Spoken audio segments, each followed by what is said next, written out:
রবীন্দ্রনাথ ঠাকুরের ছবি পোড়ানোর প্রতিবাদ দ্য বেঙ্গল ফাইলস ছবি সিনেমা হলগুলিতে মুক্তির দাবিতে শেওড়াফুলিতে পথ অবরোধ করে বিক্ষোভ বিজেপির। শেওড়াফুলি উদয়ন সিনেমা হলের সামনে অবরোধ করে বিজেপি সমর্থকরা। পুলিশ অবরোধকারীদের টেনে রাস্তা থেকে দেয়। মুখ্যমন্ত্রীর ছবি পুড়িয়ে প্রতিবাদ দেখায় বিজেপি কর্মী সমর্থকরা।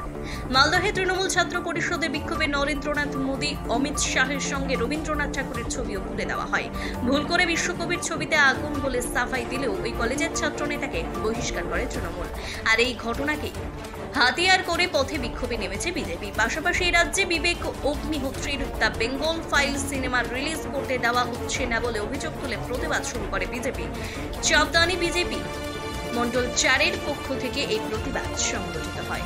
ভারতীয় জনতা পার্টির শ্রীরামপুর সাংগঠনিক জেলা আর সাধারণ যে সনাতনী হিন্দুরা আছে সবাই মিলেমিশে আজকে চাপদানি মন্ডল 4 শ্রীরামপুর সাংগঠনিক জেলার অন্তর্গত চাপদানি মন্ডল 4 এই জিটি রোডে আমাদের এই উদয়ন সিনেমা ঘরের সামনে আমরা রাস্তা অবরোধ করলাম, অবস্থান বিক্ষোভ করলাম। কারণ পশ্চিম বাংলায় যত সিনেমা ঘর আছে প্রত্যেক সিনেমা ঘরে দি বেঙ্গল ফাইলস মুভি পরিষ্কারভাবে ব্যান করে দেওয়া হয়েছে মমতা বন্দ্যোপাধ্যায় দ্বারা। কারণ 1946 সালে the great Calcutta killing direct action দিয়ে হয়েছিল, যেখানে 40,000 সনাতনী হিন্দু মা বোন ভাই বন্ধুদেরকে মেরে কেটে গণধর্ষণ করে কলকাতার বুকে ফেলে দেওয়া হয়েছিল। না করে 5,000 থাই আমাদের মা বোন সনাতনী হিন্দুদের জান থাই কেটে ঝুলিয়ে দেওয়া হয়েছিল কলকাতার বুকে।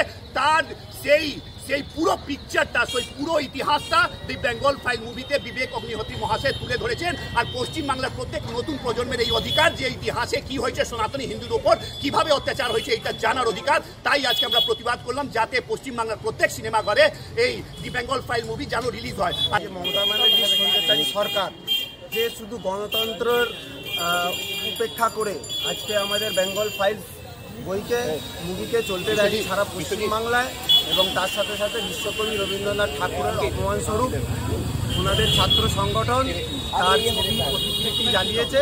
তারই প্রতিবাদে আজকে আমরা শেওড়াফুলি উদয়ন সিনেমার কাছে চাপদানি মণ্ডল 4-এর তরফ থেকে কথিত পথ অবরোধ রাখলাম।